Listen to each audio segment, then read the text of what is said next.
To all. See Profit as a Wealth Management has been conducting many webinars to bring in the financial literacy in the country. We represent a couple of associations in empowering the advisory fraternity as well. We all know that we are in the middle of a tragic and devastating second wave of COVID-19. The well-being of our near and dear ones, the access to the medical support and services when needed or foremost in our minds. Being in the financial industry for quite some time, we strongly believe in the adage, health is wealth, and is very much relevant in the present context to each of us. Keeping this in view, I'm pleased to welcome you all to this Need of the Art and educative initiative of Sea Profit in imparting and making you all understand the ways to face and overcome this present pandemic situation. On behalf of my team at Sea Profit, I'm delighted to welcome the veteran doctors and my dear investors. We now would love to just introduce the doctors who are with us today. Dr. G. Venkatesubramaniam, Rotarian Dr. Venkat, having done his MBBS in year 1996, completed both postgraduate diploma as well as diplomate in ophthalmology. And Dr. Venkat did his fellowship in vitreoretinal surgery and FRCS from Edinburgh. Dr. Venkat is certified from Indiana University, USA, and New York Eye and Ear Infirmary for management of diabetic retinopathy and dry eyes, respectively. Through Gurumangala Eye Foundation, brainchild of his father, Sri Gurumurthy, Dr. Venkat has done over 1,000 free cataract surgeries. He is an active Rotarian and presently the vice chairman of the Avoidable Blindness of District 3190. Coming back to Dr. Smita, she is a gynecologist with a fellowship in maternal-fetal medicine, now pursuing MBA from BITS Pilani, and an entrepreneur, founder of Yugen Bharat, a healthcare-based startup incubated at NSR Cell with IIMB. She consults patients at Milan as well for infertility. Coming back to Dr. Anurag Ranjan, he has done MBBS from Government Medical College of Jammu and Kashmir, housemanship in medicine and pediatrics at PMCH Patna. He has done courses in diabetology from John Hopkins Institute, USA and CCBDM. He has served in BHEL for almost 27 years, out of which he served as medical superintendent and chief of medical services for Bangalore-based units of BHEL for more than 14 years, and he took VRS last year. He has been treating some cases of COVID as he has developed a lot of interest in that area as well. These eminent doctors have even keen interest in delivering their social obligations in this hour of crisis. We welcome you all doctors once again. And without wasting much of time, let's begin the session. May I call upon Dr. Venkat to take this session forward? Thank you. Thank you, Vanita, for the nice introduction and very warm welcome to all of them, part of Sea Profit Investments. It's been wonderful knowing Sea Profit and the amount of work that they're actually doing in helping people being financially secure. And on that extension part, we also wanted to take this, health kind of awareness campaign because we are facing a lot of challenges and more knowledge, good amount of information, right information will allow all of us to basically come over this and tide over this in a healthy manner. So keeping that in mind, this particular webinar is aimed at actually trying to give you awareness about how COVID needs to be managed, and that basically all of us don't need to touch the panic button. So very often it's the panic button which is the cause of a lot of worries, miseries, and other problems. So I think getting to know the right things and also knowing that yes, you have a team where you can actually you can approach, and there are people who can help you out will be sufficient enough to tide over this great situation. On that front, let us probably go ahead with the review. So you all know about most of the COVID. It's not most of the things in the initial portion. You have already known about the first wave, how to tackle it, how to take care. Continue slides, Smita. So this presentation is basically based at trying to create awareness. Do not use this information to go ahead and treat yourself, knowing that yes, you know certain things. So these are the things to be done. It's good to know that these things to be done, but always seek medical advice when need be. And yes, these are all very, very dynamic things. What we probably say today, 1 week, 2 days, sometimes later, you might find something new. So a lot of information is basically getting assimilated. So a lot of it's all going to be a very dynamic change. So certain things probably what you say today may not be applicable in due course of time too. that possibility could be there as a disclaimer. Next. So how does COVID spread? You all know that yes, droplet kind of source of spread is the most important. So you need to protect yourself, cover yourself, cover your eyes, nose, mouth, all of them.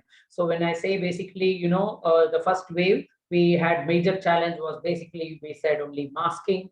Now we are extending it basically because frequent touching of your eyes can also spread the infection very rampantly. There are people who have come with red eyes, with infections of the eye. Within 2 or 3 days, you find out that they actually land up with other symptoms of COVID. So covering your eyes, if you are wearing glasses, it's good to wear glasses so that you don't touch your eyes. Cover your nose and mouth in any of the areas that you're probably exposed to.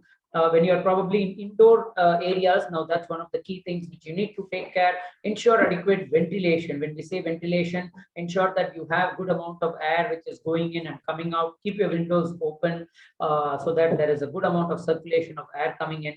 If you're using air conditioners, if you have air conditioners with HEPA filters, you may want to use it for a short while.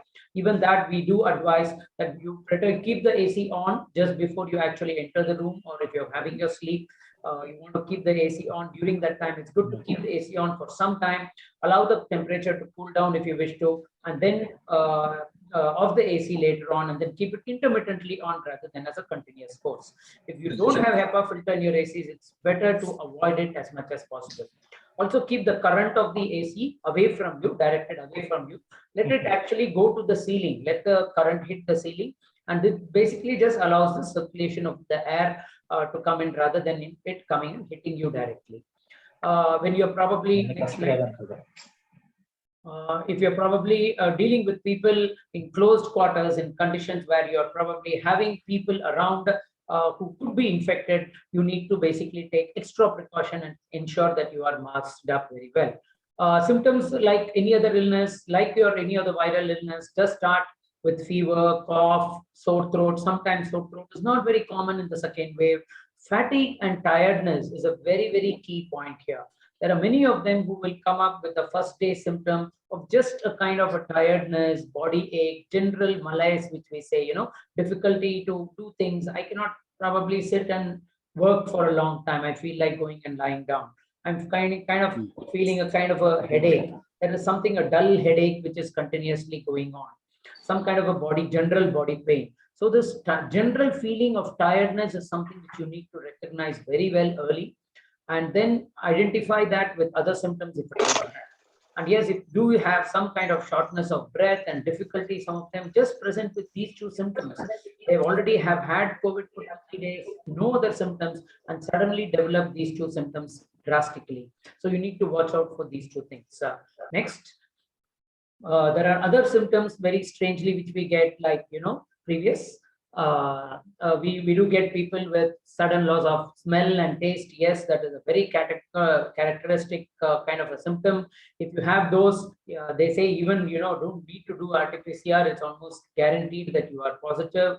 But yes, sometimes you do get a lot of false negatives in these, which we will touch upon shortly. Runny nose or a stuffy nose. Diarrhea, vomiting, nausea, which means lack of appetite. You don't feel like eating. There was one patient recently whom we had seen. His only complaint and difficulty was he was just not able to eat. He was just not able to eat. He sees food, he sits with the food, he has little bit, he is not able to eat, he stops eating. And his family was more worried that he was just not eating. And we had a clue, and then we did the test. We found out that he was positive. So such could be the very bizarre presentations that you can have. Some of them will develop diarrhea. Children sometimes very commonly have no other symptoms other than GI disturbances. Watch out for them. Hydrate these people very much. It's very important that you keep these people, especially with nausea, vomiting, and diarrhea. They need to be hydrated very frequently. When you say hydration, don't just give them only water. Water will only give them more amount of water. You're decreasing the sodium, potassium, the electrolytes which are needed. You need to give that, typical ORS or an electrol or some other juices. Give them any of the vitamin juices, musambi juice, pineapple juices. These are also extremely useful. Keep them hydrated with any other kinds of solutions. Skin rashes are very vague kind of symptoms which we are getting in this second wave. So watch out if you do have any one of these. Next. Most people, remember that most people will recover in 2 weeks, but this fatigue and malaise and tiredness is something which we will go on for some time. Some of them have what is called long COVID, which Dr. Anurag will touch upon at a later time. And as far as treatment is concerned, yes, there are no specific treatment. It's like a viral treatment.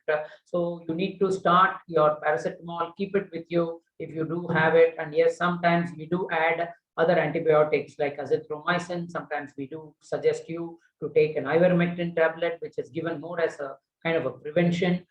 Sometimes it can be taken for people with close contacts, but that do it only after consultation with your doctor. And do not hesitate to get your RT-PCR done immediately. It is not just your RT-PCR. When you do your RT-PCR, also we suggest get your rapid antigen test done. It's equally important to do your rapid antigen test, because sometimes rapid antigen test can detect positive, RT-PCR can come negative. And the advantage is registering on the BBMP. Do get registered on the BBMP ASAP. You get the numbers, the BU number, the SRF number. Those things are very critical. It helps you to get your admission if at all required, get ICU beds if at all required, and the other formalities of treatment. There are a lot of other BBMP sites, official sites, and Dr. Smita will let you know about our Yugen Bharat, which is an online portal through which you can actually reach out for any of the consultations that may be required. So get these 2 tests done, which is actually useful. No need to say that prevention is better than cure. We have been saying it always. Wash your hands, sanitize yourself well, and cover yourselves with masks. These are the 2 or 3 major things which you need to do. When we say use alcohol based sanitizers, it's important that you use proper kind of sanitizers, not sometimes the herbal sanitizers and other kinds of sanitizers which may not actually give you that proper protection. So just note that you have the correct kind of sanitizers there. Don't get over addicted to them. There are a lot of people who have come, putting sanitizers, alcohol-based sanitizers too much frequently, and they have come with skin rashes on their hands. They have come with dryness of the skins of the hand. Other problems are there. So don't get addicted to it in a way or get obsessed by it. But if you have handled something, then go ahead, sanitize yourself. If you can wash your hands, prefer to wash your hands, especially when you're at home, rather than using a sanitizer. So these are 2 things we can probably wash on. Important to watch out for your masks. Do keep yourself covered in mask in any of the exposed areas. You're talking to your friend, a close friend from your neighbor, just come in and knock your door. Open the door only after you have worn the mask. It's better that you probably keep yourself covered from any kind of contact that might possibly come in. Your maid has to come in, no other way. Let your maid also wear a kind of a mask that is easy for her to wear and work with. Not something that's very suffocating. Sometimes they do complain, like, when they're working in the kitchen or probably doing the housekeeping job, they find it extremely difficult to keep the masks on. Understandable and possible, but try to probably get them the surgical mask, which is a very thin mask, which is much easier to use. You get what are called 3-ply and 2-ply masks. So you can use the 2-ply mask itself for them if 3-ply is preferable, certainly. Sometimes some of them do complain of a little bit amount of suffocation with that. They're not used to the surgical mask, but that is much easier to use when they can work at home. And when they are working, when you are in close vicinity with them, ensure that you are masked. The person who is there with them are masked, because that is what is the protection that you can give them. If they need to go to a room where there is a senior citizen, but there are elderly people around or something like that, try to keep them away from the maids, from the servants, from your helpers, whoever are there. So don't allow direct contact with them. On a little bit about double masking, next slide. These days we do what is called double masking, which has been proven to give you much more protection. So if you're using cloth mask, you could use 2 cloth masks, a thinner cloth mask inside with a thicker cloth mask which has these filters that could be used as an extra protection. Ideally would be to use probably a surgical mask, a 3-ply mask inside, followed by a cloth mask externally. Do not double mask if you're using a N95 mask. N95 mask itself is a great protection. You don't need a double masking. if you're using an N95 mask alone. Next slide. You could tighten it and keep it more snugly fitted. This has shown results that it gives you much more greater protection and equivalent to a N95. If you're using a double mask, and if you're knotting it up by actually twisting the knot so that, like, it sticks snugly around your nose, it helps you. That also prevents fogging a lot. People who still have a lot of fogging while working on reading, and you need to use it, sometimes you just use an adhesive tape. You get this micropore tapes which are which don't stick, which is easy to remove on. So you can just stick it over your over the mask and your nose so that the fogging is avoided. Yeah. Next. Having said that, please follow all the norms, whether vaccinated, not vaccinated, in all ways, because that is the only way we can actually fight this out together. Next. I think we'll skip this. Next. Yeah, so what do you do when you probably get sick? If someone in the home is suddenly sick, what do you do? Very important to monitor his symptoms, monitor all the symptoms that are there. Get in touch with a consultation, your family doctor, your close doctor, or anyone like that. If they are sick at some point of time, ensure that they are masked throughout, because they could develop a sneeze, a cough, or something like that. And so it's important that they protect themselves from others and also protect others from them. So it's very important that they are covered up throughout. Avoid using any of the private transport. If you need to take them somewhere, try to engage a local transport or a known person to take you along, so that the external contacts or contacts with the outside community is avoided. Next. When you have to take care of a sick person, it may be important that you have only one person taking care rather than 3 or 4 people going and giving. Sometimes you need to give coffee. Don't ask your child to go and give a coffee. Again, next you go sometime. Next, that way, like, you're increasing the risk of everyone getting exposed. Sometimes it may be important that you keep very minimal, one person attending, and that one person also takes all the precautions that are required. Monitor for the vitals, monitor for the, have an oximeter. If you don't have so, please do so. Do try to get an oximeter. It becomes extremely difficult to source it when you need it. We'll tell you later on as to how to use it too. Next. So these are some of the important points, and just remember these few things. We are dealing with a second wave, which probably has a mutant. A lot of them could be dealing with a mutant, and it has also shown that a lot of younger people are getting affected. So do not think that younger people will have more immunity. So assume that everyone is at risk. Assume that everyone as an individual is at risk. So remember it that way and be a little more cautious about it. I think it will be much helpful. Children are getting affected. We have seen a lot of children getting affected. Over more than 80,000 have got affected in just 4 districts. And as I told you, newer symptoms, including hearing impairment, loose motions, and pink eyes, observed for these symptoms. And it has shown that, all these are actually coming in clusters or concentrations. Bangalore is one big cluster now. So that way it's probably coming in clusters. It's not that it's just spread out around. So if you probably take more precaution and prevent the cluster spread, you might, the infection, in the speed with which it has come, there are possibilities that it might decline with the same speed that it has come. So that is what we need to take care. With that, I will leave you with Dr. Anurag for the next set of presentation. Anurag sir, you could unmute. Sir, you need to unmute. Yeah, thanks, Dr. Venkat. Good morning, everyone. Am I audible, sir? Yes, sir. Okay, sir. So, to begin with, 10 things which we need to focus in COVID is like patient's general condition. Dr. Anurag, could you please adjust your mic? I think a bit of disturbance is there in between when you talk. Is it? It is quite. Is this still not okay, sir. Okay, I'm on laptop now. In fact, now. Yeah, it's better now. Better now? Yes, it's better now. Yeah. So 10 things to focus in COVID are: first, patient general condition, as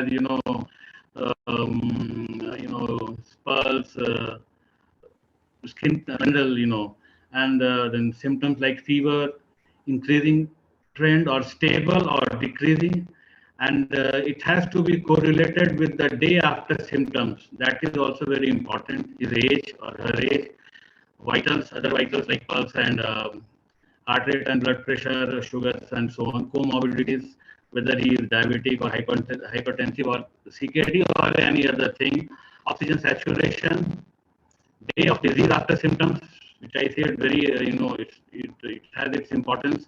Coagulopathy, marker D dimer, which I will explain later. CT scan. Next slide, please. Next slide. So we need to, kind of have an understanding of progress. So this is the one graph.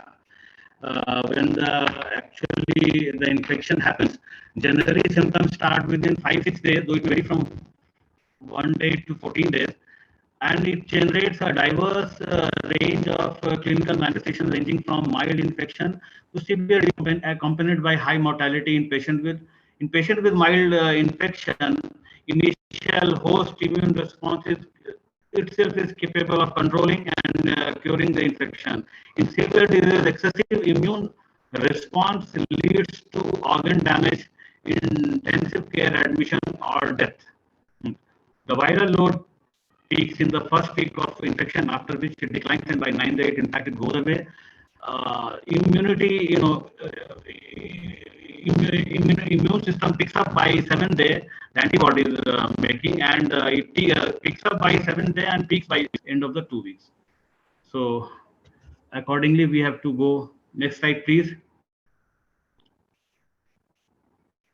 Can we identify patients who have normal saturation but can progress into severe cases? Yes. Next slide, please. Can we prevent oxygen need if we are vigilant enough? Okay. Next slide, please. Why do we need to predict the progression of disease at day 5? So next slide, please.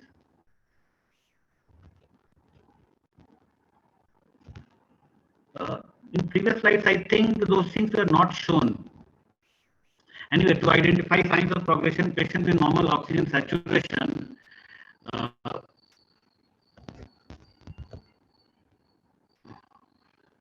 to identify signs of progression in patients with normal oxygen saturation.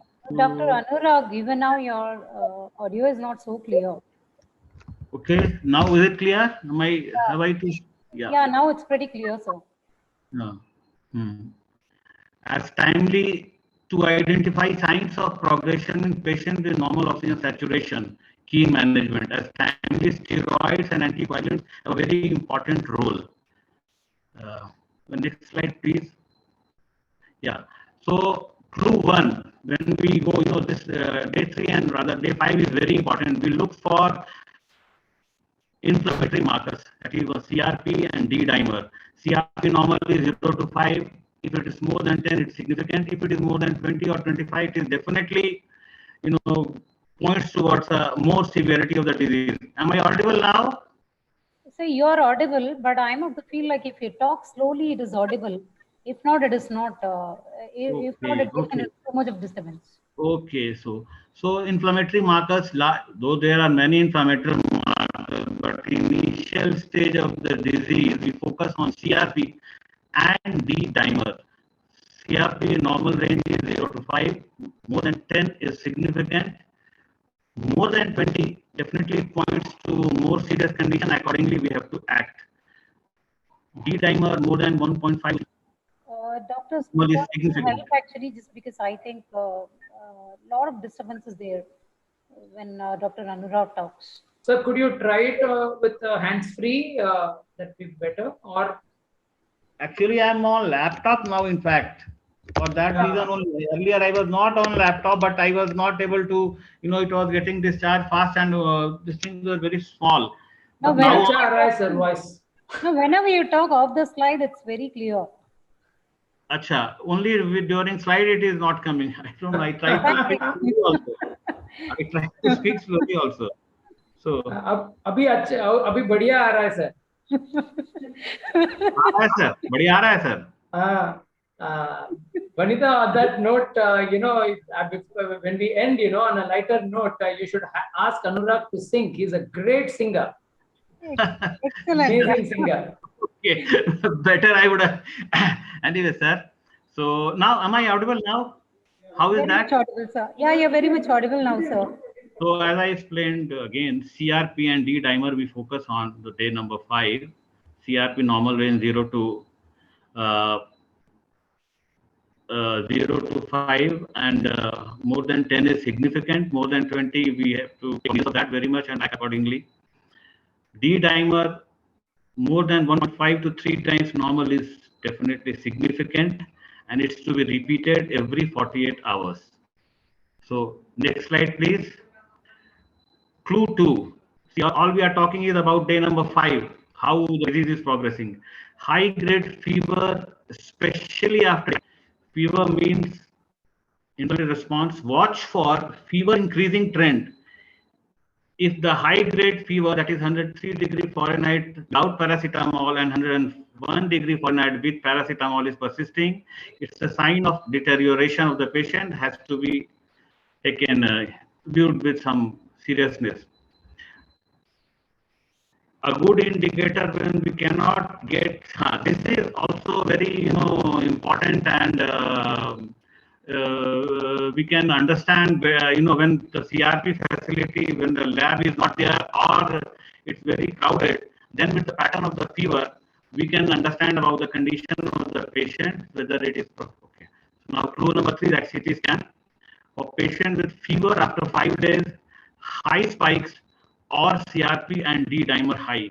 Watch for CT scan score more than 8 to 10. 10, I will say 8 is still milder only. Indicates significant lung damage. If especially this is associated with fever or high CRP, then these patients can progress into the severe condition. So we need to watch out. They become, in fact, the candidates for the steroid to be given. Clue number 4, any episode of increased respiratory rate, breathlessness, or dip in oxygen saturation is also a sign that things are not right. Next slide, please. Clue number 5, if we do not have facility of CRP after day 5, usually CRP or CT scan correlates with fever, especially high spikes. So fever coming with spikes after day 5, where we don't have any other lab facility, including CT scan and CRP, with fever with spikes coming, we have to give equal importance and act accordingly.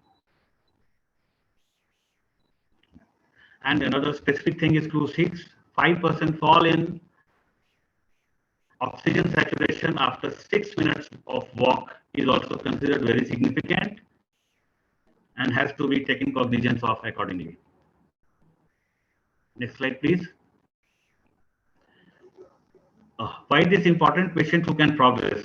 Say on 5th day, with above things explained, if we give steroid with such patient where significant pattern of disease is developing or progression it is showing, if we give steroid to such patients, they will either not progress, which means that kind of a cure only, or will not desaturate, so it will remain stable, or at least will not be as bad. So maybe someone who would have required ventilator will not require, only on oxygen it will do good only. It's like that. So please tell your doctor. Yeah. Okay. Next part is to understand the disease. If we understand the pathophysiology of the disease. See, first 5 days is the viremic phase. Virus invasion happens to nose. It goes down to throat, upper respiratory tract, and then lungs. Next slide, please. First 5 days viremia, usually patient is in panic, but nothing to worry. Fever, cough, malaise as usual, as in any other viral, little bit more probably here. Next slide, please. Most of the times our body will be the winner, more than 95% of the times, I think. It's like this. Again, the same slide as I explained earlier. Within 5 to 6 days of the infection, the symptoms appear, though it can range from 1 to 14, 24 hours to 14 days.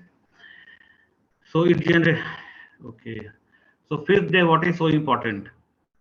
Our immune system fights the virus, and when the fighting erupts, the damage could be on the both sides. So slide number, next slide, please. Sometimes our body fighting with virus, is it getting overwhelmed? Yeah. When we are fighting, naturally we are getting, when fight is, peaking, virus is also pressing us hard and we are fighting against it. Then naturally the response system, the way it will show it, is it getting overwhelmed? It is getting overwhelmed. Too much of inflammation, too much alveolar damage, and clinically going down. Next slide, please. Fifth, biochemical test inflammation, C-reactive protein to be done, D-dimer to be done, complete hemogram, serum ferritin, which is very important here now, LDH, ESR, and IL-6, which is almost specific here now pertaining to lungs. Next slide, please. D-dimer is a marker of alveolar damage and risk of coagulation and clotting tissues. It's very specific here. When alveolar damage happens, so fifth, the clinical response is important.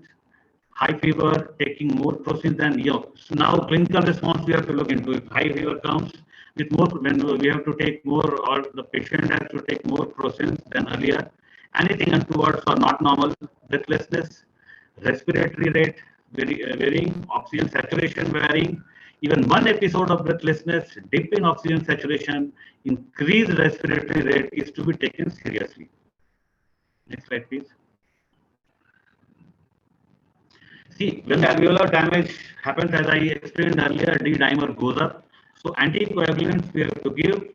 We give here we give low molecular weight heparin, Clexane, and there is one more I would like to mention. It is dabigatran, which tablet Pradaxa, commonly I give personally.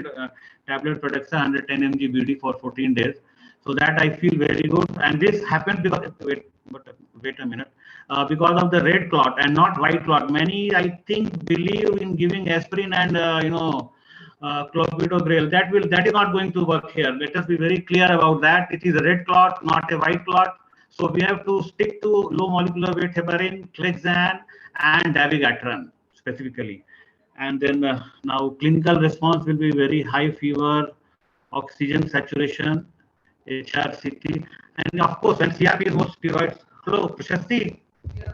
It has gone off, yeah. Discharge, you mean to say?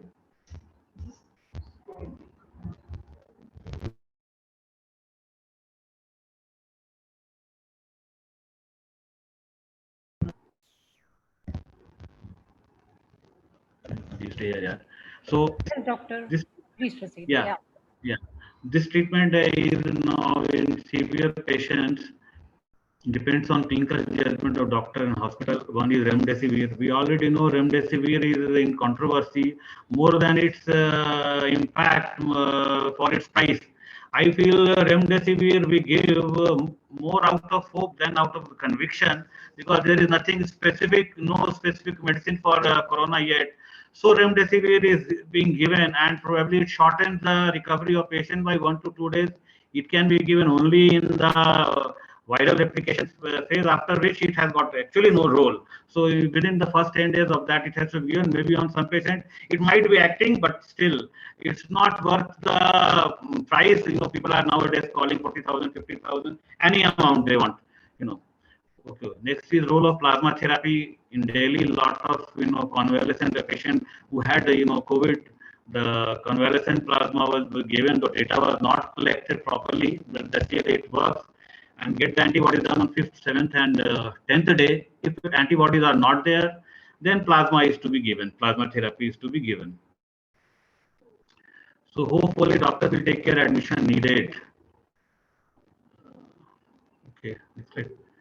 Special emphasis on cases which can progress to moderate or severe, not wait for saturation. Yeah, not that if saturation is normal, then all the time everything is normal.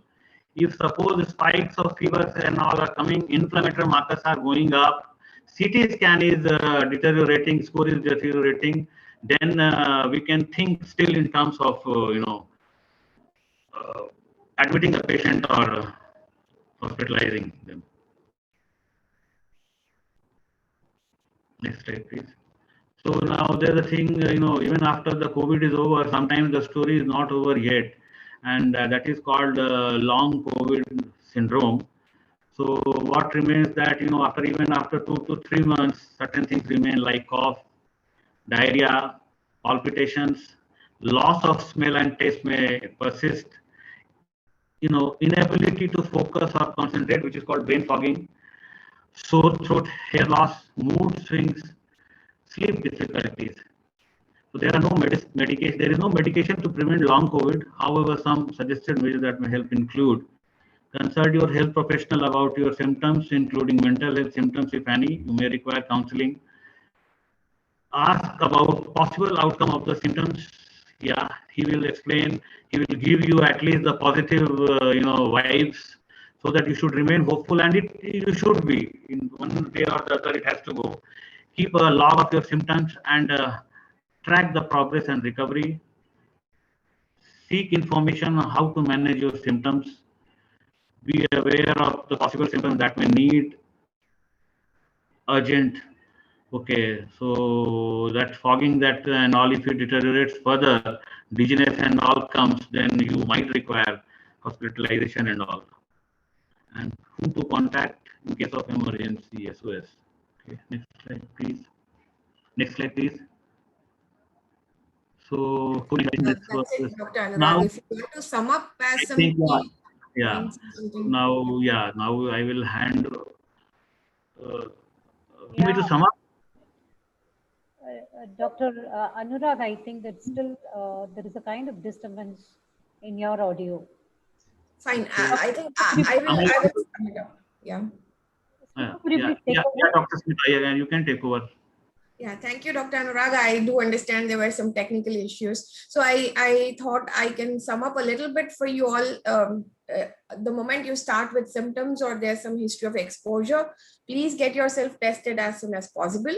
And what you need to know is, yesterday I was listening to this epidemiologist from Chennai. So he was saying 1 in 3 swabs can come negative.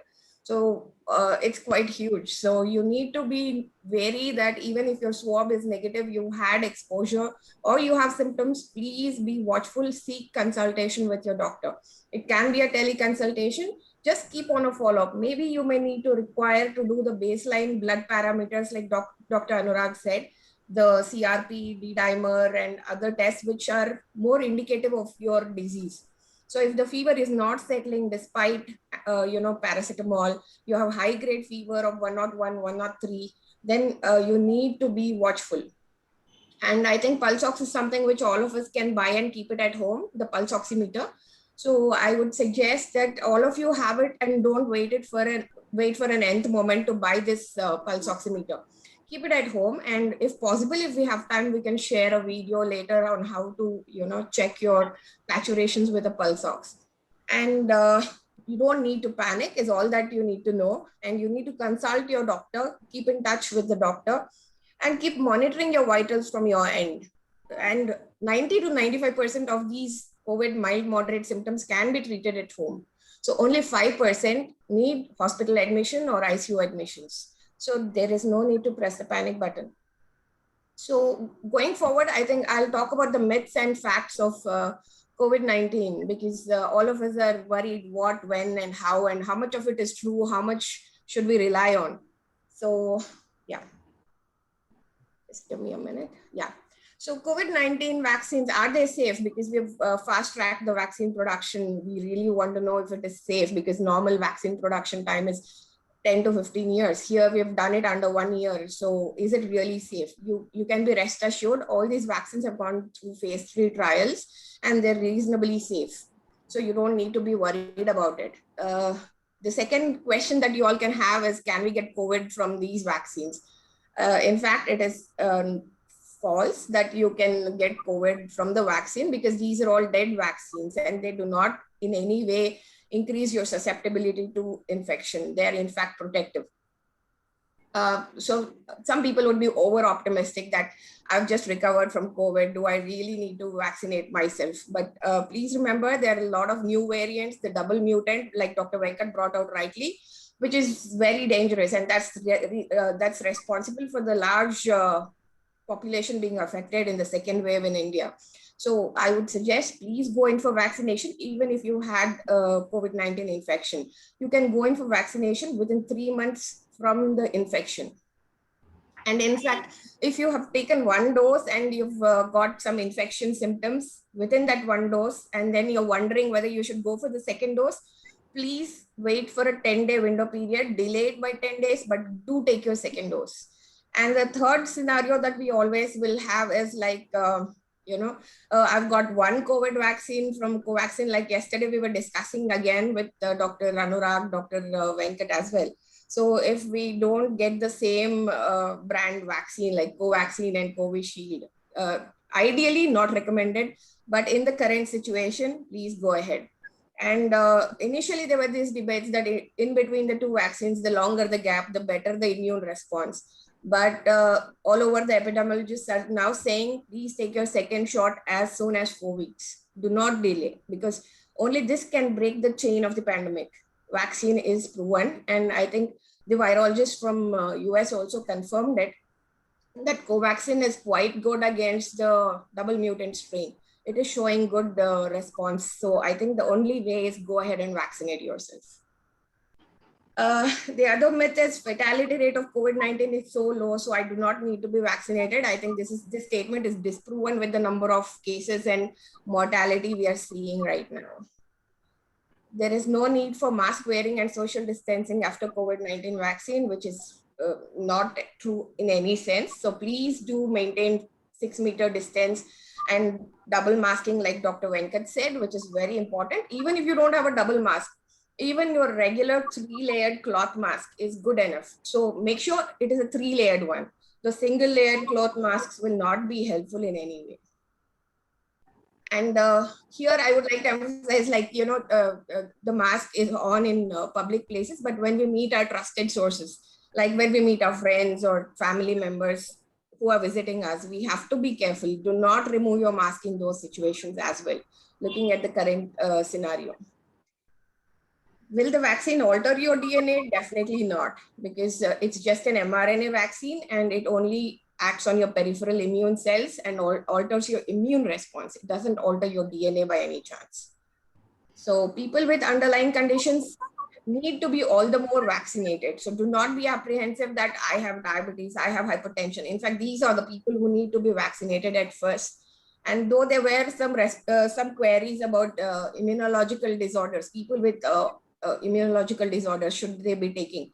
Now the consensus is they should be taking. And pregnancy and lactation was one more area where people were still skeptical. They are still skeptical because the government of India has not given the clearance on that. But most of the federations, FOGSI of India, has come up with the consensus that pregnant women need to be vaccinated, probably in the 3rd trimester, which is more safer, and lactation as well. So COVID-19 vaccines are not effective against new variants. Like the flu vaccine, COVID-19 knows how to escape the immune response and the vaccine. So every year, I think time and again, it has been changing its morphology. But what has been shown in the recent study was like Covaxin is kind of beneficial towards the double mutant strains. So to whatever extent possible, we don't have much choice right now. We need to take the vaccine. Severe side effects of COVID-19 are common. This is again a myth.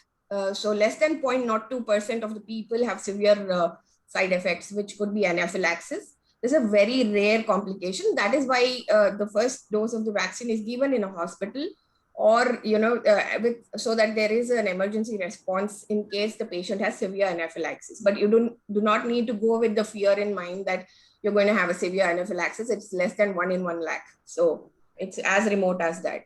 The common side effects, yes, we all know it's your injections like pain, fever, body aches, all these things could be there for a couple of days. So what you can do is take some paracetamol for the first 2 days prophylactically. Now, moving on to another scenario, because all of us have been hearing so much about COVID all the time. So just wanted to bring light, because COVID is a passing phase like influenza. But what we need to know in the long run is there are certain diseases which need more attention. There's 17 lakh deaths by this disease every year, 2.3 crore estimated by 2030. Most of them are, more than half of them are under 50 years and more than 1/4 under 40 years. Can anybody guess what it could be? Yes, it is called cardiac arrest. So in these cases, all we have is 4 minutes. Now, why am I saying about this cardiac arrest right now? Because Yugen Bharat, like Vanita already introduced, that's my startup on healthcare. And we are also coming with a Yugen emergency ambulance response shortly, wherein we are going to emphasize on bystander CPR. So most of you would have heard the term CPR, cardiopulmonary resuscitation, which can save lives in a sudden cardiac arrest. So we are looking at training people in cardiopulmonary resuscitation and also providing ambulance services with trained paramedics so that, we can build up the chances of a bystander CPR and chances of survival post cardiac arrest.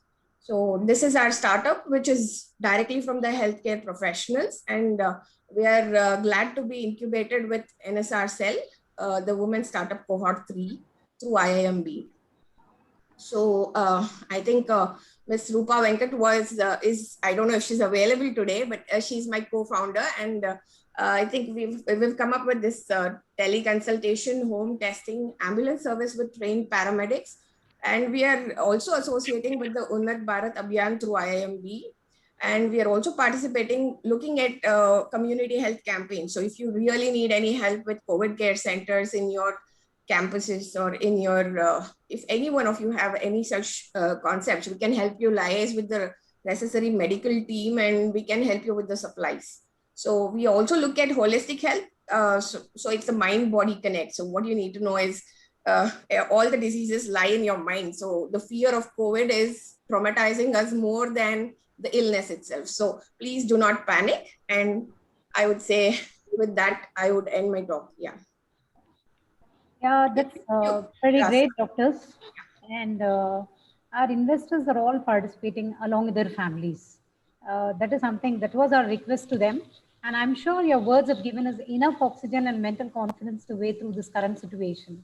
I'm sure this is a practice that when we go to meet any doctor for consultations, we tend to put a lot of questions to clarify our doubts. So probably some of the things you've already covered, most of the things you've just covered in your PowerPoint presentation. But now that we are amidst experienced doctors, with your permission, can I take this opportunity to ask a few more questions on behalf of our clients to get the doubts clarified?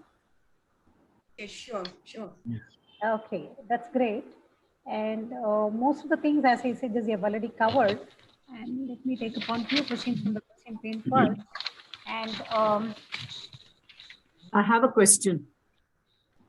yeah. Vanita, I have a question. Yeah, just 1 minute. Let me complete few questions and then we'll get into this as well.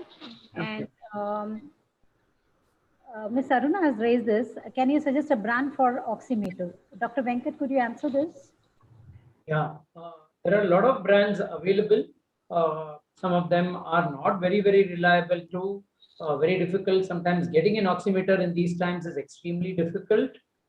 Good companies like Philips, Nidec are more accurate in certain ways. Nidec is extremely great. They've been one of the pioneers in this technology. So if you can get either of these, it's even better.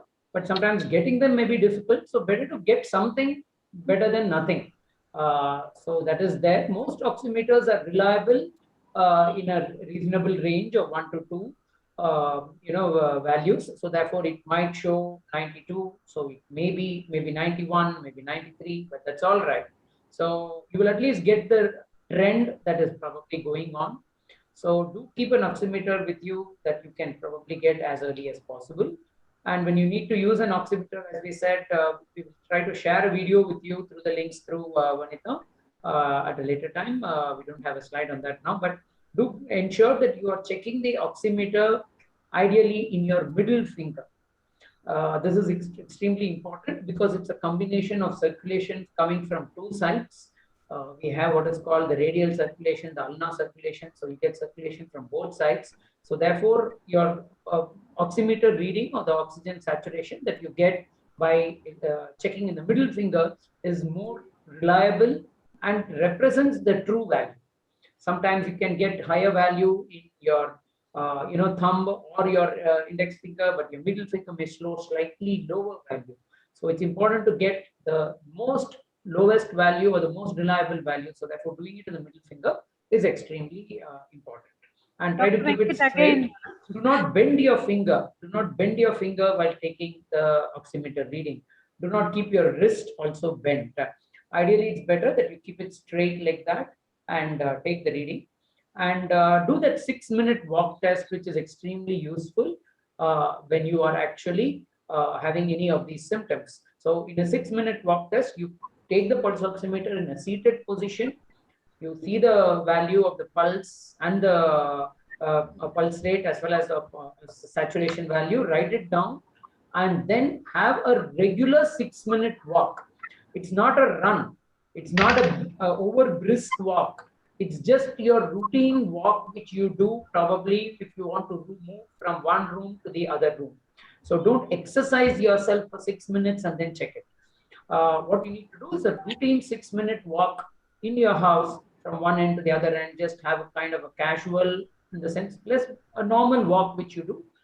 At the end of that 6 minutes, see what value it is. So this is extremely useful. A drip in saturation there with that 6 minute, if there is a value drop by more than 5 or 6. So if it is probably 95, 96 generally, but it dips down to 90, then that itself is an indication.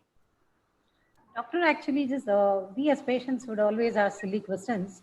You said actually the middle finger, and then you told the seating posture as well.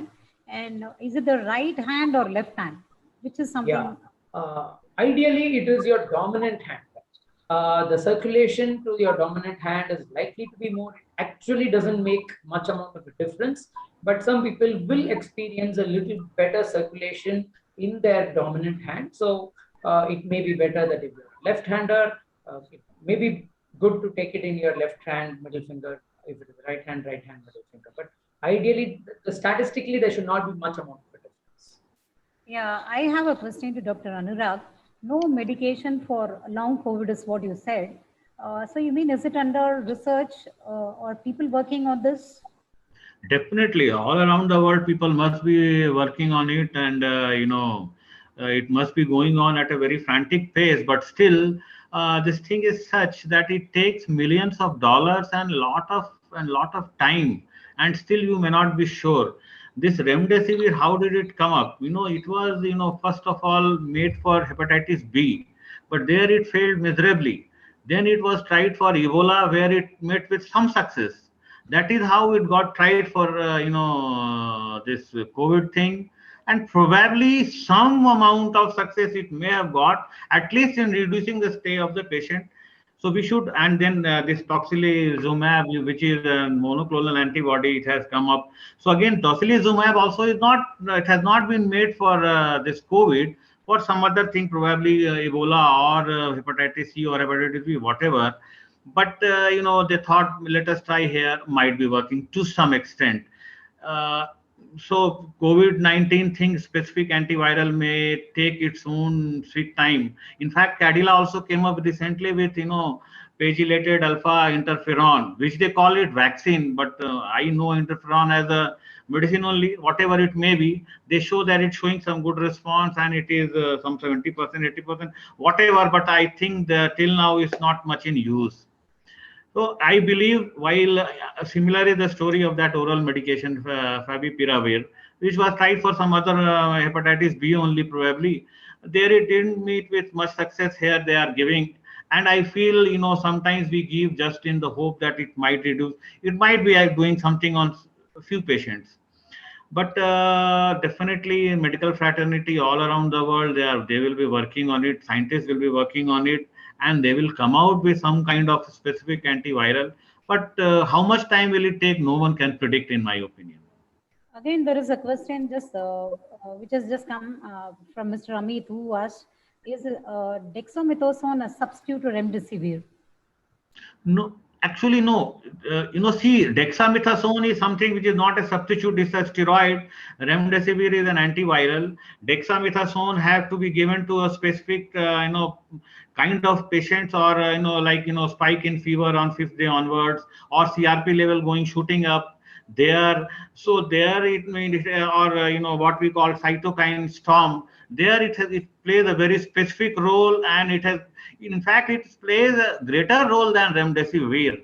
If someone asks me steroid, yes, except for first 5 to 6 days.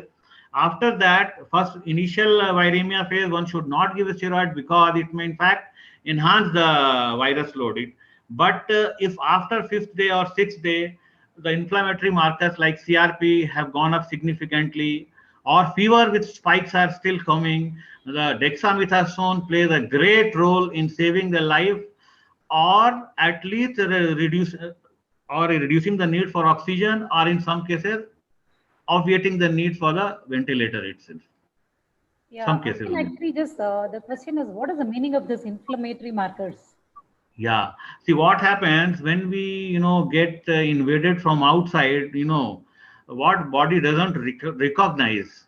That it sees as an enemy or a foreign body, it sees as enemy and simply attacks it.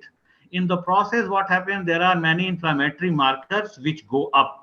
There are many, body response system. It brings up certain things, certain markers, fights erupts.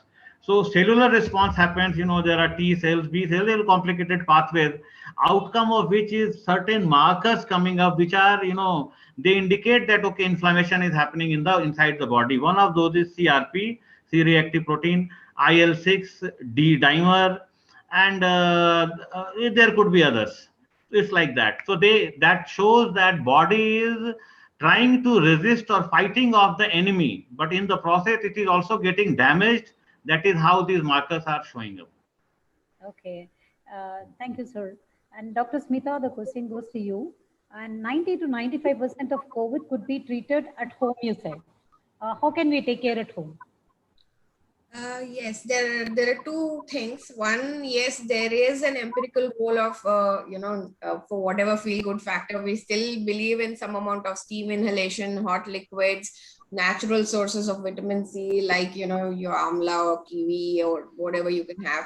And medically, if you're speaking paracetamol, yes, it is known to be beneficial round the clock, 6-hourly or 8-hourly paracetamol, 500 mg.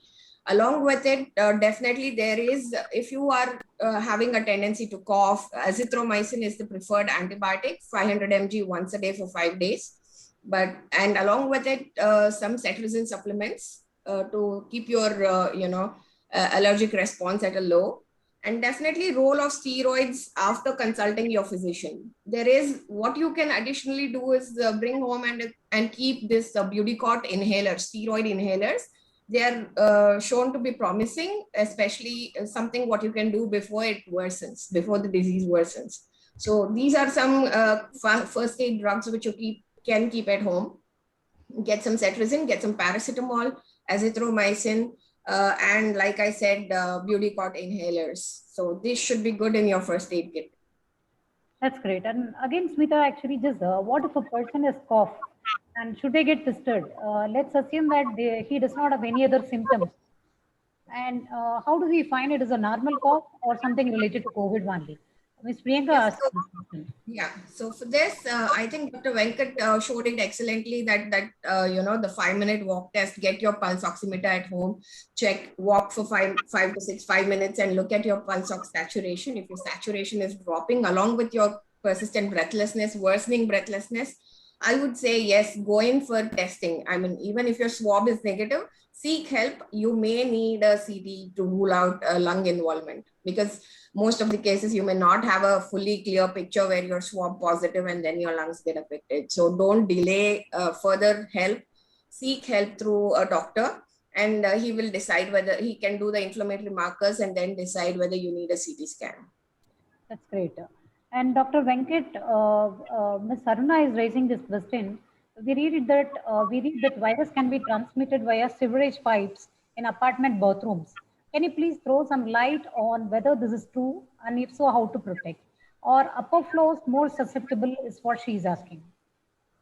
Yeah, so a very good question. In fact, something which we need to give a lot of emphasis on in terms of washroom sanitization, because this is something which is not much amount of information or data we have. There is a lot of things that because of this new mutant, there are a lot of possibilities that a lot of viruses also excreted naturally.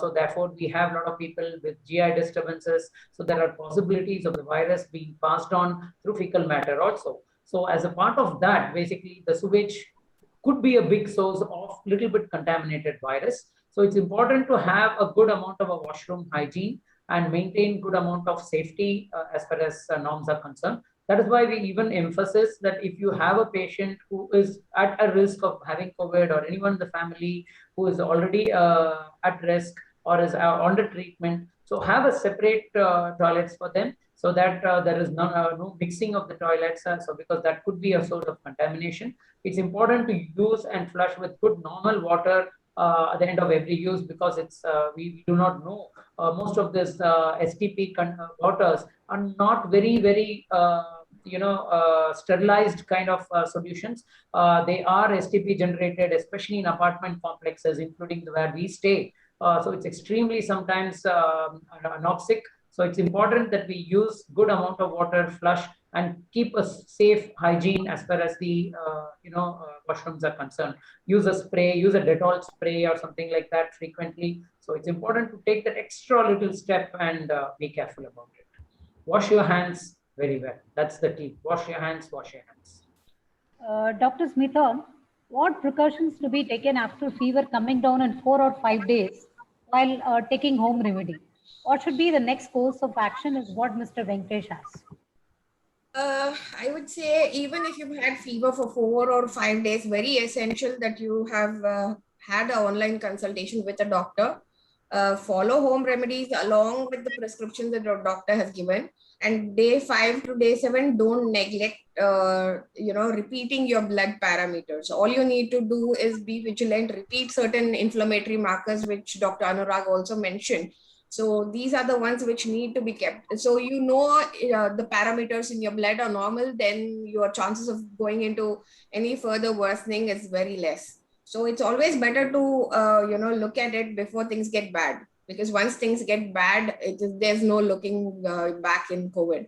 So act in the critical moment, take help, take consultation, and measure the parameters between day 5 to day 7 is all I would say. Okay.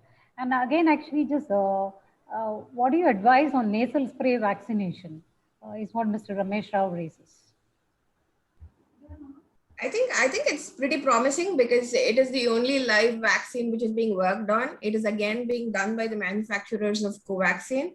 So hopefully live vaccines produce more immune response. We're not really sure, but about the absorption and efficacy of action, because nasal drops and their absorption into the system is again a little questionable thing. But if it really works, it would be very, very promising. And again, actually, just you could see a lot of videos getting percolated via WhatsApp and other social media about the proning for increasing the level of oxygen. Is this really effective? Is what Mr. Gautam Kumar asked. It is beneficial, but I would say do not try it on a routine basis. If you are prone to some kind of oxygen saturations which are low, this is for documented patients with COVID. Then we would recommend, because now people have so much of influence from the social media that every other person is lying down prone. I would say do not do that, because it has to be taken with a pinch of salt in certain cases, because if you've known cardiac diseases, if you have some spine disorders, or if you're pregnant, do not try these empirically. If you're a proven COVID patient, if you're COVID positive and you have breathing difficulty, definitely prone position is recommended. And again, actually, this is one of the very repeated questions. Can females take vaccination during the periods, or that is menstruation? Again, can a pregnant women and breastfeeding women take vaccination? Yes, these are some ongoing things. So wherever I come across this in WhatsApp, I'm trying to answer it very, vigorously. So I would want each one of you to respond to these kind of messages and put it across that definitely during menstruation, there's no contraindication for the vaccination. It doesn't mean that your immune response is low and you should avoid vaccine. Please do not go by these forwards, and each one of you can effectively reply back on your group saying that please go ahead and get vaccinated. And all the countries all over the world are pitching in for help to India, and we are very glad to be receiving more vaccine doses. And please do not defer an opportunity given to you. And breastfeeding and lactation and pregnancy, these are little ongoing things. Maybe in a week or 10 days, we must be having a rule by the government saying that you can be vaccinated. As of now, lactation and pregnant women definitely still no, as of now still. Yeah. Okay, thank you. Dr. Anurag, paracetamol should paracetamol be continued even if the fever is reduced, or can we stop the paracetamol in case the fever subsides? Fever, as long as fever is there, even if a little bit, it should be given. And once fever goes off, say 24 hours or more than 48, say up to fever is not there for 48 hours, in my opinion, then one should discontinue. So there is no harm generally in taking paracetamol, in one of the innocuous drugs, unless you take it for too long a time. It's generally not harmful. So I would personally say that paracetamol should be taken in continuity, and 48 hours of non-fever things should be taken, to take it off. Personally, I use this dictum. You can reduce the dosage, of course. Like earlier, suppose 3 times a day, Dolo 650 mg you were giving, you will come down to 2 times, then maybe 1 time only, and see still not coming, okay, discard it. Right. Again, I think this question of VP Lakshmi has been answered already. Can you also let us know how do we decide day one? Is what she asked Dr. Anurag. So how do we day decide? one, based on your symptoms. Day one, when you experience sore throat kind of thing or mild fever kind of thing, so when you feel that symptoms appear, that should be taken as day one. Right. And again, Dr. Smita, after vaccination, if there is a side effect, what is the remedy? What kind of side effects can happen? And what's the remedy, like Mr. Gautam Kumar asked? Yeah, the side effects are generally very mild. So you generally have a body ache or injection site pain. Injection site pain can last for 48 hours, in fact. And you may have some fever and little malaise. So paracetamol is the drug. So prophylactically, if you are very apprehensive about it, people have recommended taking prophylactic paracetamol twice a day on the day of vaccination and the following day, just to make sure you're protected from all these things. It's as minimal as that, and no other side effects have been reported as of now. Okay.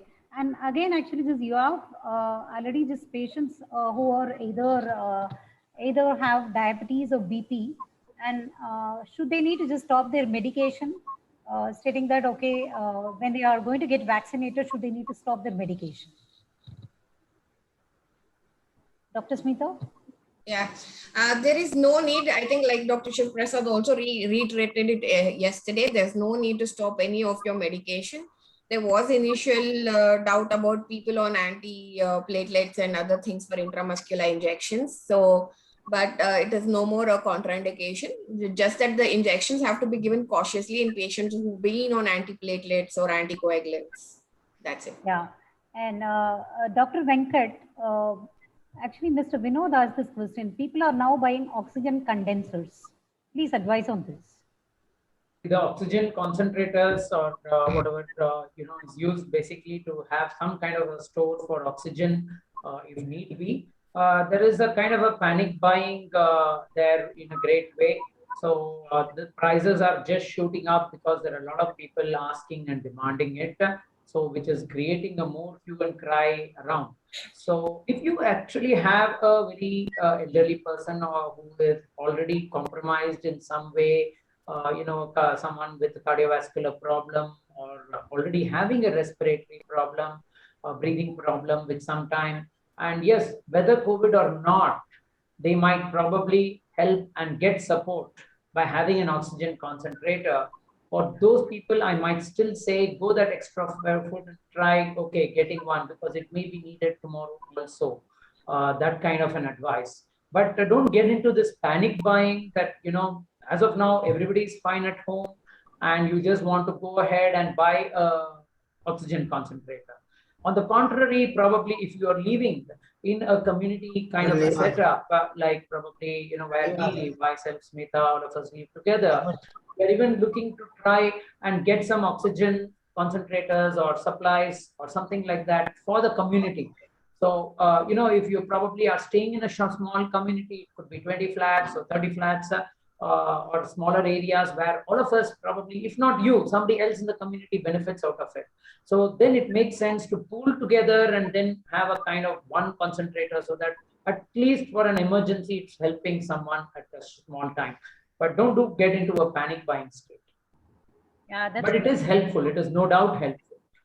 When it's really needed, sometimes there are people who have maintained on oxygen concentrator for 2 to 3 days when the beds are not available. But that is not a alternative for seeking medical attention if need be. Do not assume that your oxygen is dipping. You can take oxygen concentrator, you will be fine. It will allow your oxygen to improve, because there is a very important concept under COVID management called happy hypoxia. There's a phase when the inflammation becomes more, and that is a period when you actually don't feel much symptoms. You feel quite normal, but there is a kind of a hypoxia, that is low saturation going on, and that suddenly changes and the patient starts dropping very severely. So you need to identify, know that you don't get into that kind of a state. So don't use only the oxygen, and if you have a concentrator also, and avoid seeking medical attention. The physician should tell you, use a concentrator for this much, get back to me. You should be following up with the physician in terms of your markers, as I already said, in terms of your oxygen saturation, in terms of how you're feeling. Maybe repeat your HRCT, which is very, very important at some point of time, which will give a real clue about whether the process is getting bad, not getting bad. You can manage at home or not. That's great. And Mr. Ramesh Rao asked this question, and can I take this to Dr. Smita? Can the persons who have already taken the Covishield vaccination take up the nasal spray? Is it required, as and when it comes? Nasal spray is still in experimental stages, so I am sure it will take a good 6 months at least for it to come out at the earliest. So by then, definitely the effect of your Covishield or Covaxin is, as of now, attributed only for 6 months. So probably then, yes, we'll have to see how the situation is and then take a call. And again, actually, just Mr. Venkatesh asked this question: how do we handle medicine inflammatory after recovery? Hello, sorry, I just missed your. I got a how do we handle the medicine inflammatory after recovery? How do you handle medicine inflammatory after recovery? Do they mean to say side effects of the medicines? If basically, one of the important things you need to know is some people will require steroids to be given as upset. When you're actually taking steroids, I had quite a kind of a healthy remark from one of the patients today morning. He called in for an eye problem, strangely, and had some floaters and things, problematics. Some of these things can be also because of the effect of COVID itself. So he was a patient who was already treated 15 days back and suddenly developed some lot of flashes and floaters in the eye. So a lot of things can happen because of the COVID effect itself. You have a lot of other inflammation. Dr. Anurag mentioned about what is called long COVID, which can also go on with a lot of other symptoms coming in. We have seen people who have developed, blockage of circulation in the eye with vein occlusions, which is something like a stroke, causing a sudden loss of vision by more than 50-60%, which can occur after you have recovered from the COVID. And remember, these are not because of the side effects of the medicines as such. It's because of the effect of the COVID, creating effects like coagulation, like clotting and other things. So your doctor will let you know that yes, you need some more medication in the post-recovery period also. You will require sometimes a low-dose steroid to be maintained at a low level. You may require some vitamins to be continued. You will require some anticoagulants to be taken over a period for up to a month also. That is extremely important to maintain these anticoagulants for over a period. It's not like just for a short time. And when you're taking these steroids or you're being given the steroids for a short time, Your sugars are like people who are non-diabetics may require insulin for a short period of time. So it's important to note that and take that if need be. You may require additional medications for that. So do follow the advice given by the physician. None of them have got long-term side effects. The treatment protocols are all not that affects your body over a long time. It's just over a month or something that you need to take additional medications to boost up your immunity and prevent the side effects of some of the medications. Okay. Other than that, any other precautions to be taken, sir?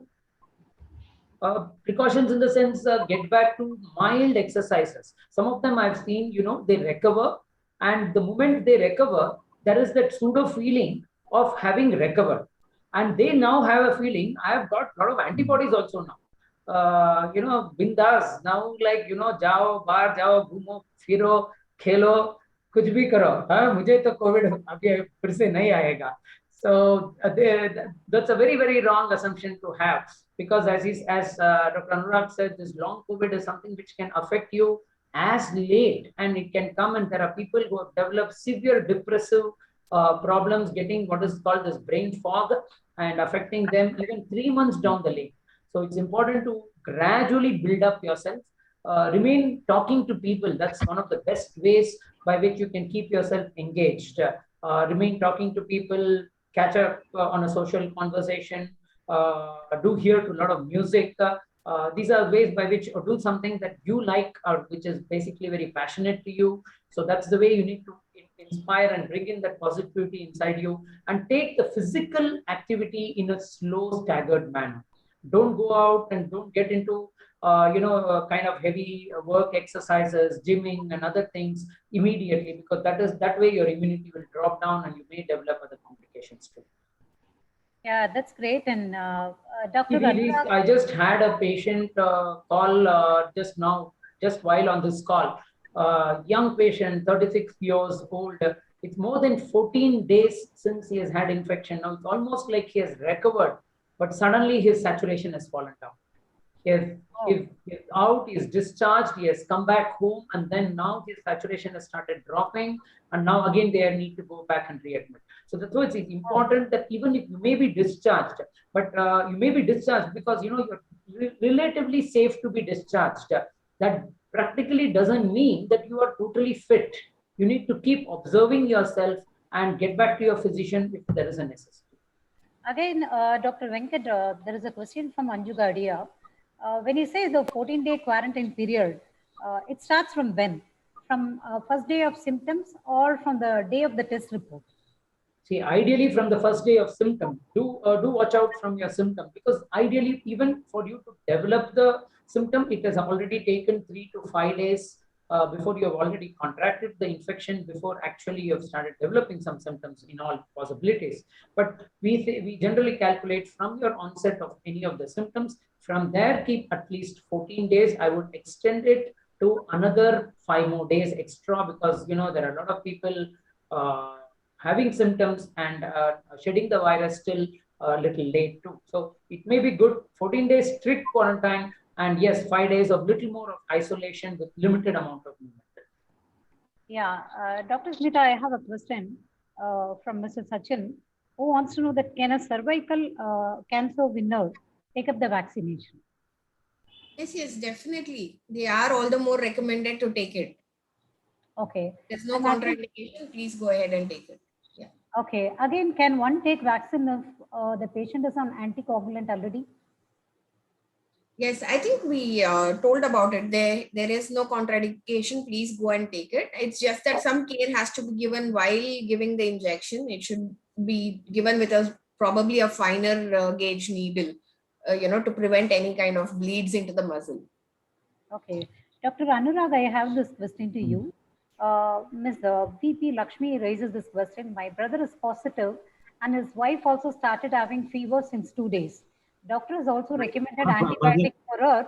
They have a small baby of 2.5 months. How do we protect? How do you protect the small baby? The baby, if they have a close by relative, better hand over the baby to them rather than keeping them. And as far as possible, she should not feed the baby So naturally, bottle feeding should be done. And as far as possible, baby can be kept inside a net, and they have to wear the mask and then only approach the baby. Of course, that's a difficult situation. Otherwise, practically, so better if they can find a neighbor, good neighbor or relative where baby can be kept for a few days. I will suggest like otherwise they have to do these things only. At least feeding should be from bottle, and that bottle also has to be handled properly, and baby should be kept away as far as possible. Of course, baby's needs are very different, so that's a little tough thing that way. Right. And Dr. Venkat, actually, just Mr. KV Dash is asking the question.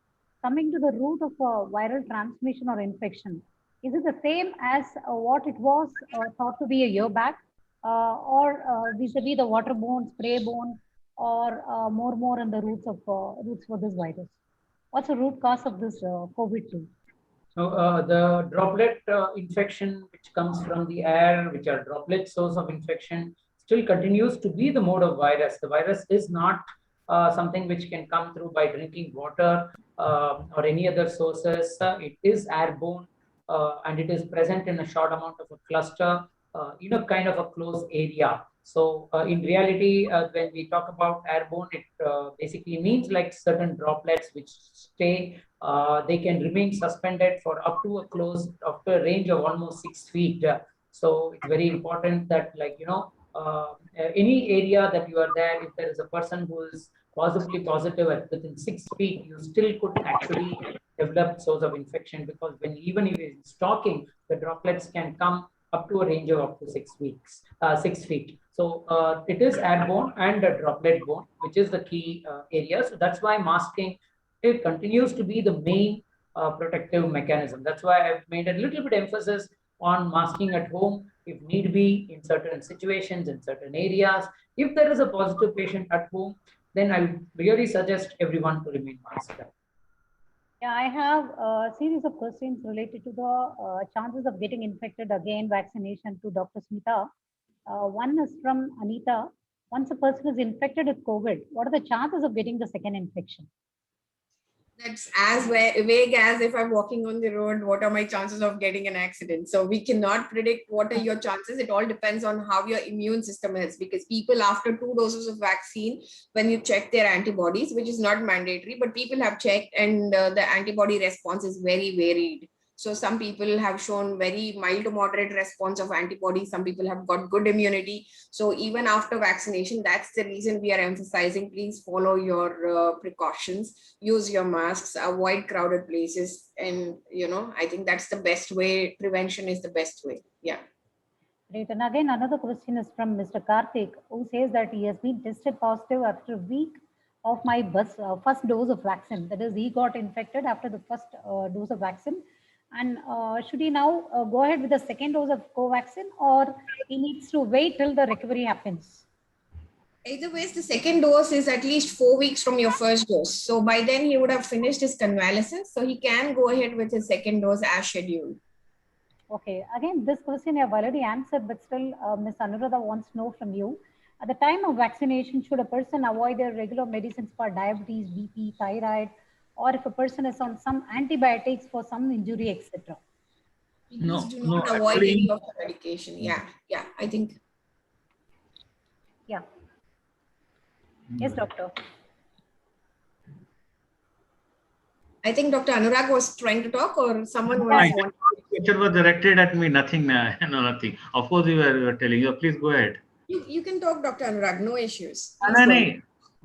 Okay, fine. Whatever he was saying, the same thing. In general, no, medicines are to be taken as usual. But of course, if you are taking steroid, sugars may go up. Then you need to check sugars and accordingly adjust the dose of insulin or any other medication we are taking. Antibiotic, if you are taking for some other reason, you can very well continue with that. There is no harm in that. And similarly, other medications also, whatever you were taking in general, nothing is to be stopped, in my opinion. Or just Dr. Smita will highlight more. Yeah, Dr. Anurag, I have a question to you.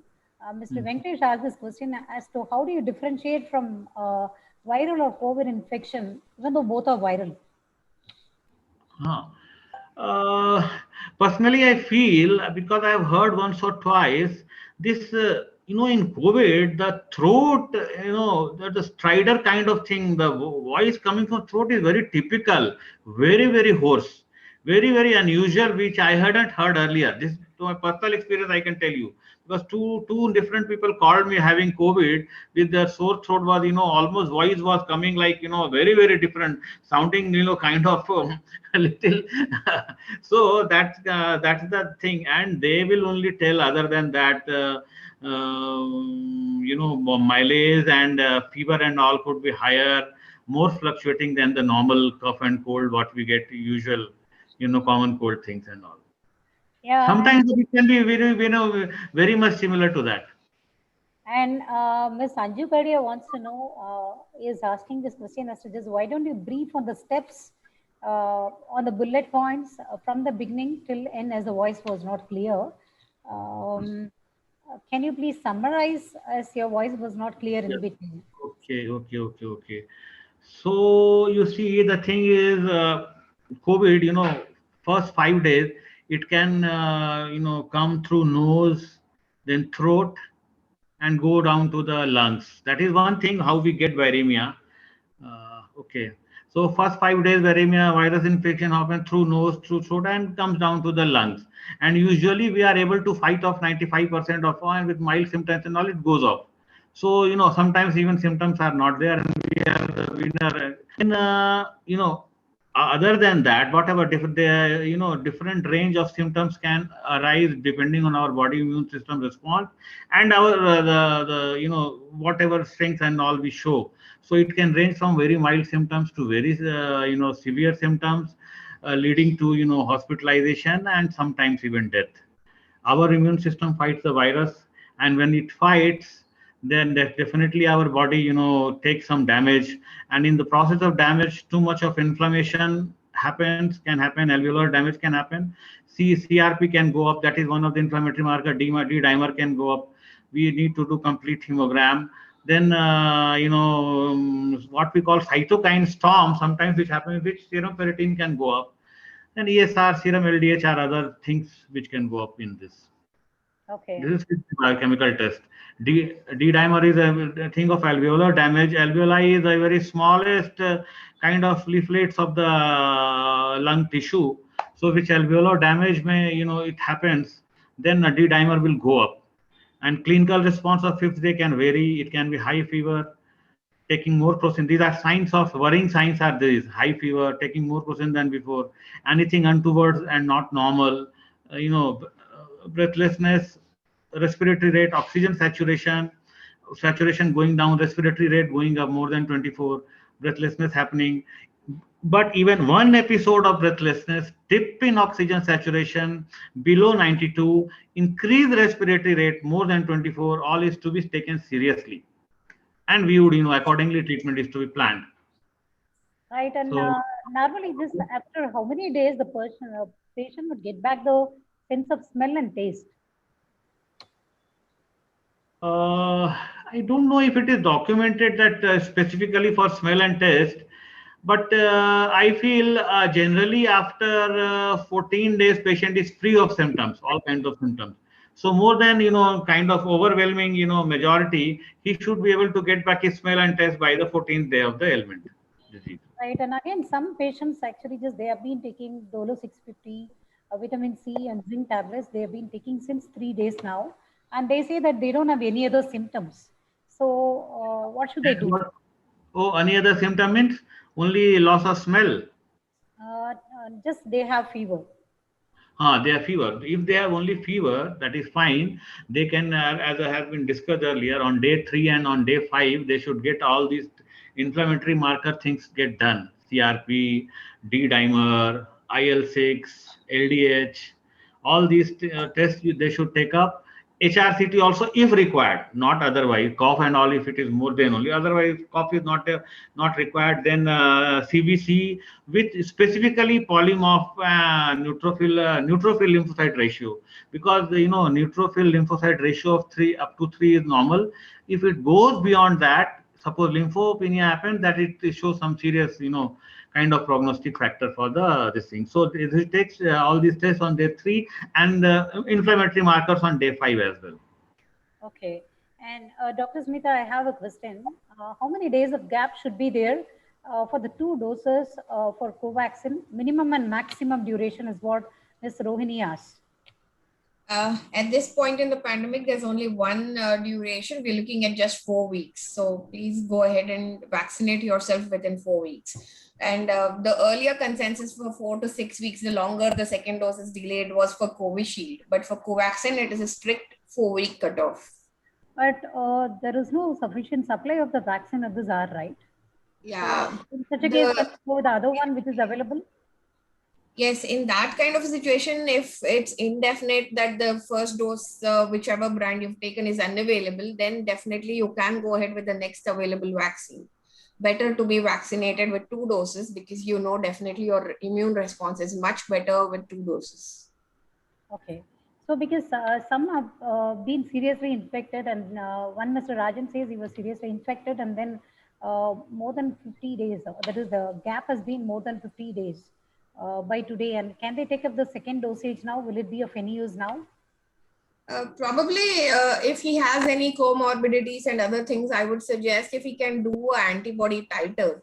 I mean, that will give us a good indication. And if it's been more than 3 months from his infection, you said 50 days. So he can wait for 1 more month. By then, I'm sure we'll have the vaccine roll out in a bigger way and he can go ahead and take it in a month's time.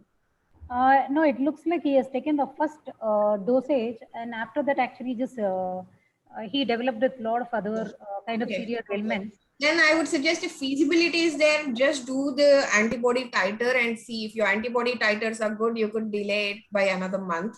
But if your antibody, because 3 months is what your immune response is going to be good against COVID, but we're not sure if it is for the double mutant strain. So if you don't have the option of testing, please go ahead with your second dose.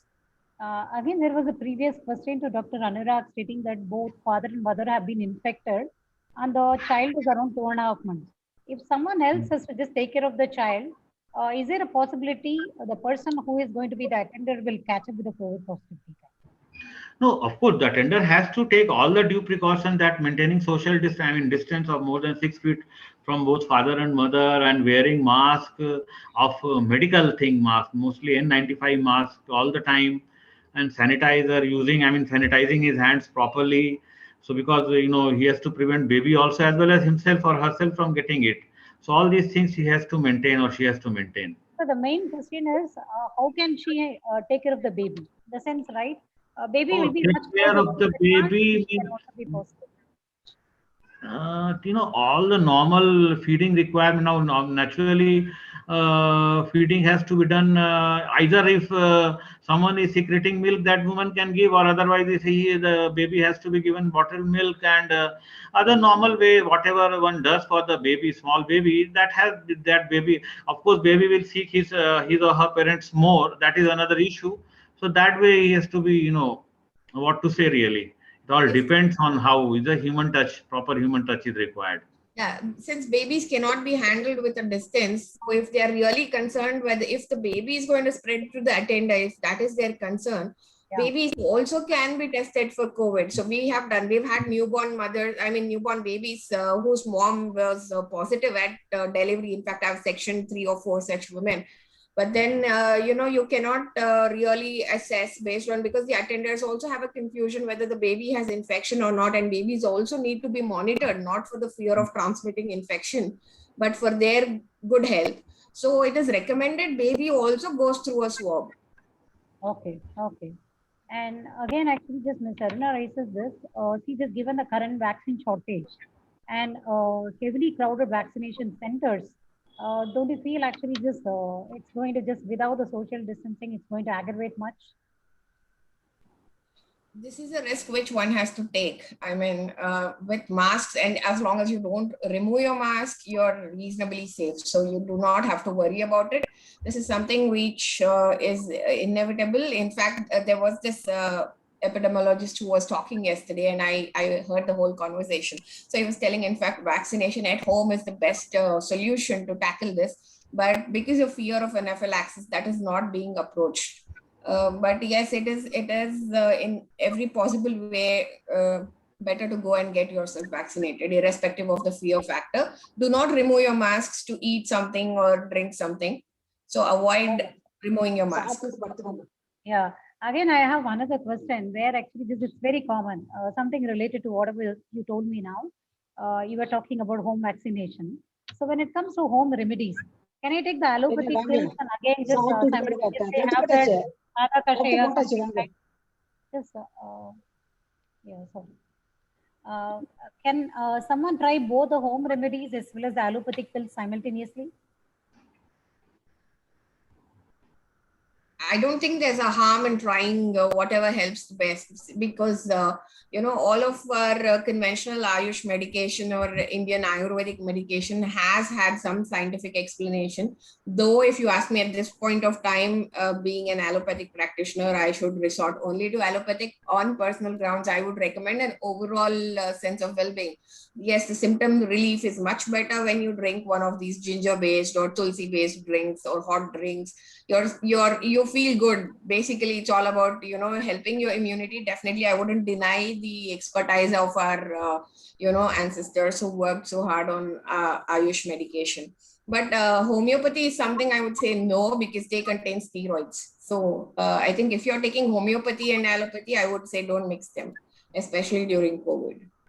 That's great. And Dr. Venkat, actually just, is there any food restrictions that needs to be addressed or that needs to be considered when when somebody is tested COVID positive? No specific food restriction in a way, but certainly would recommend you to have a balanced diet, ensure that you have sufficient amount of proteins, dal, vegetables. If there are certain myths like, I have a cold or a cough, so I should avoid curds. May not be real thing to do, because yogurts are very, very good source of protein. Don't have them cold if you probably have a little sore throat or something like that. So don't have them cold, but have it in just sufficient proportion that you need to have. Have more amount of hydrate yourself very well. Do avoid, yes, a lot of junk foods, fried foods in the norm sense, which we probably practice when anyone falls ill. Take good amount of natural sources of vitamins, lemon juice, pineapple juice, gooseberries. So these are all lovely sources of natural vitamin C. So it's good to have them. So try to have as much as natural food that you can get, rather than adulterated foods or outside packed foods. Avoid getting food from outside if you can, if it really is difficult to get food from outside.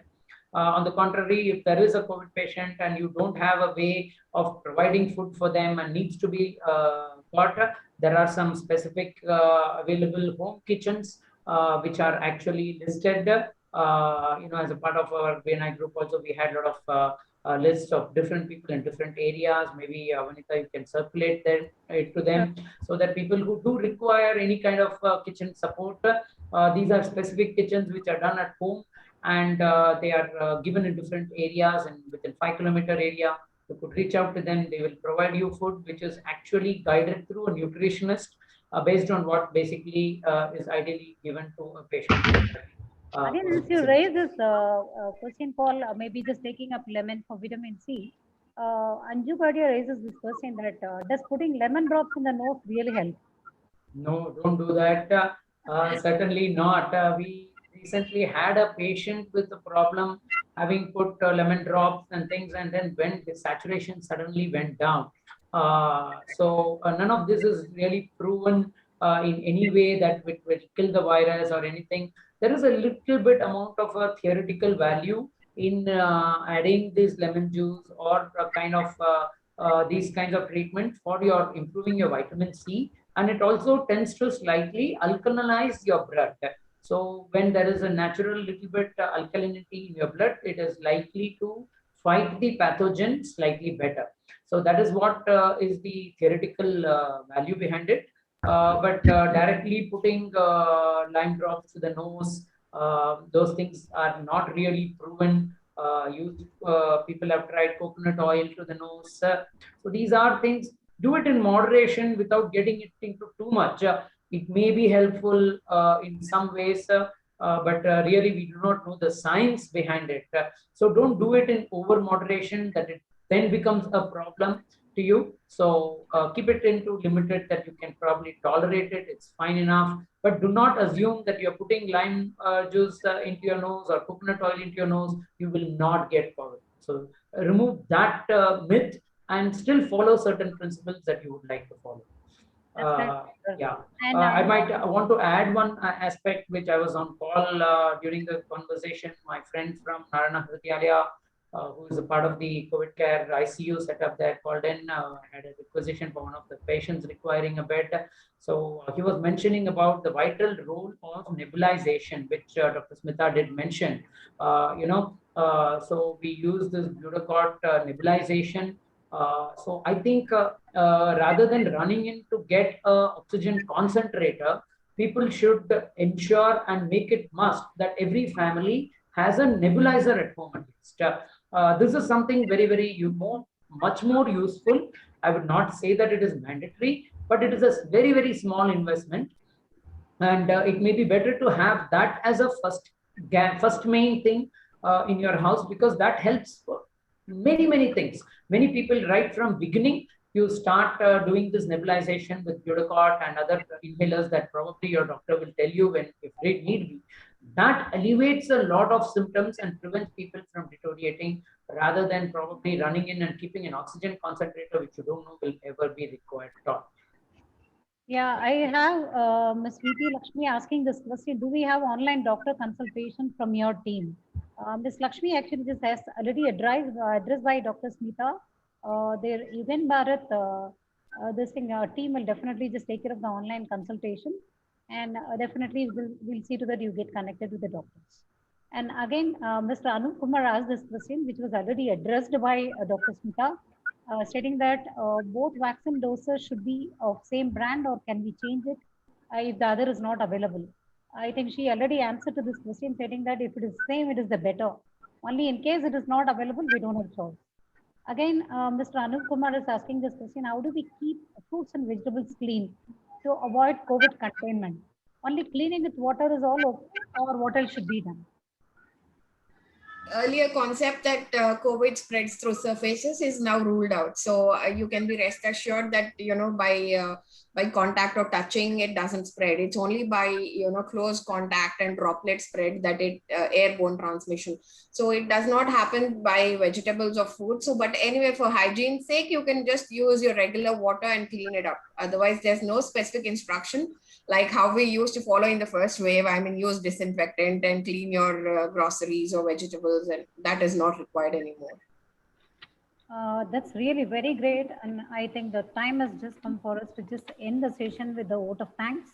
And while most of us are aware of the golden hour in case of a medical emergency, I'm sure the session was indeed a golden hour for each of the participants here. And we on there, we have immensely thanked each of the doctors here, Dr. Venkata Subramaniam, Dr. Smita, Dr. Anurag Ranjan, who have carved their time for us in this hour of crisis. I also take this opportunity of requesting each of our clients to spread this word of wisdom to their near and dear ones. As investors, we would have been coming across many upheavals due to market fluctuations and have faced them bravely all along and with a renewed vigor. Similarly, we are sure that with the help of such medical professionals, healthcare workers, and social not-for-profit organizations, we can drive through this crisis provided we follow COVID appropriate behavior as laid down by the government from time to time. Today, confidence is the key. So never panic, and let's stay calm, let's stay safe and healthy. And with this, I would like to just end the session, doctors, and really just you've been our saviors. And I have this personal question to you before I completely say bye. And how do you protect yourself? So I think it's the aura around you which protects you, because we are doing good. I think I've been in and out through 5 or 6 surgeries on and off since the last wave, where the mothers have turned out to be positive after we delivered them. But I only want to thank God to keep us going, and all of your prayers. I think that's what keeps frontline workers on. I mean, the traffic police, the police officers, all of them, I'm sure, are doing good because all of you are constantly praying and for everybody's good health. And obviously we do follow the precautions. We do use PPE kits, we do use masks, visors to protect ourselves. I think the question should be other way around. Sorry, this is Venkatesh here. How do you keep yourself more positive? Positive. Positive and motivated. That's more important, right? That wills you to keep going and going on and on. So. Yeah, we do get moments where we get taken away by the emotion and feel bad for the family and the patients, but then that does hamper our judgment. So we try to consolidate ourselves and avoid, but left to me, I've got personally emotionally involved with my patients, and we do that bit. But then being humans, it's quite natural that we do carry a bit of it back home, but then it's all in the good. That's the bonding which we need for us to sail through this kind of a crisis. So we may have low moments, but then we are drawn back to positivity by some gestures from everyone, from community, from people all around. And I think that's the only thing. And people like Dr. Venkat have very good hobbies to keep them up. So he will tell you more. And Dr. Anurag can sing as well. So I think we have a lot of talent there. I think it all comes from if you're passionate about something, then I think that just drives you through. So healing has always been our passion. So we would like to be there and be there when it matters. What's the point in being there when it doesn't matter? So that would probably change the way we approach situation. And yes, we know this is not something which is going to, totally last. It's an interim period. I have a doubt. Please answer me at the end. Don't close down suddenly. Yes, sir. Yes, sir. With that, we will take your question, certainly.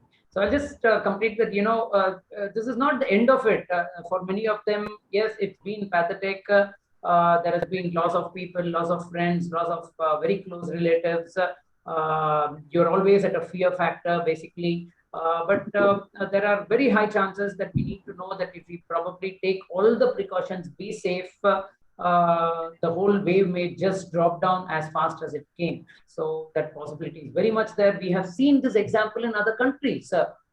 We have seen it happen in other countries. It's something very evident, which is already there. Israel has opened up, UK is opening up. So yes, we have something to fall back at. So all we need to do is to follow what others have done. We don't even need to reinvent the wheel. We just have to follow norms and precautions and lay down principles that are followed elsewhere. So let's do that together, and together we will fight it. It's all, I think, totally together we need to drive this. Yes, sir. I think somebody wanted to ask. Mr. Rajan, do you like to ask any question? Sir, as I said already, 50 days gap over between first dose. This is the 10th day of quarantine. I am recovering. I myself can feel normalcy. What the harm in having second dose irrespective of positive or negative? Because gap is increasing. Already 50 days between first dose. No problem. I think Dr. Smita answered this question as well, sir. She said that actually the earlier the better. Okay. And Dr. Anurag, we are not going to leave you unless and until you sing a song for us. Because I'm just going more and more curious with the way Dr. Venkat and Smita highlighted. Just एक background score भी डाल के गालो sir. Background score डाल के sir ये 2 line गा देता हूँ सर एक गाने का 2 lines just 2 lines okay sir. रात कली एक ख्वाब में आई और गले का हार हुई. सुबह को जब हम नींद से जागे आँख तुम्ही से चार हुई, रात कली एक ख्वाब में आई और गले का हार हुई. Excellent, doctor. Thanks. And it's a very rare skill set. Doctor speaks so well.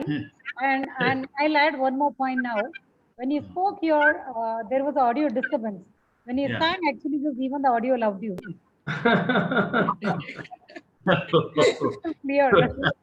Oh, is it? Excellent, doctor. You have a very, Thanks. very fabulous voice. And Thanks, thank you thanks. so much. And would like to just end the session now. And seriously, take care of yourself as well. Thanks. Thank you. Yes, yes. Thank you very much. Thank Thank you, you. Sir Thank you Professor. very much. Anita, you did a Thank great job. you, and a great salute to the Thank panel. you. Fantastic. so Thank much. you, Anita. It was extremely lovely that you could bring things together. Great. Sure, sir. Thank It's my you. pleasure. you. Thank you. Thank you very much. Thank you.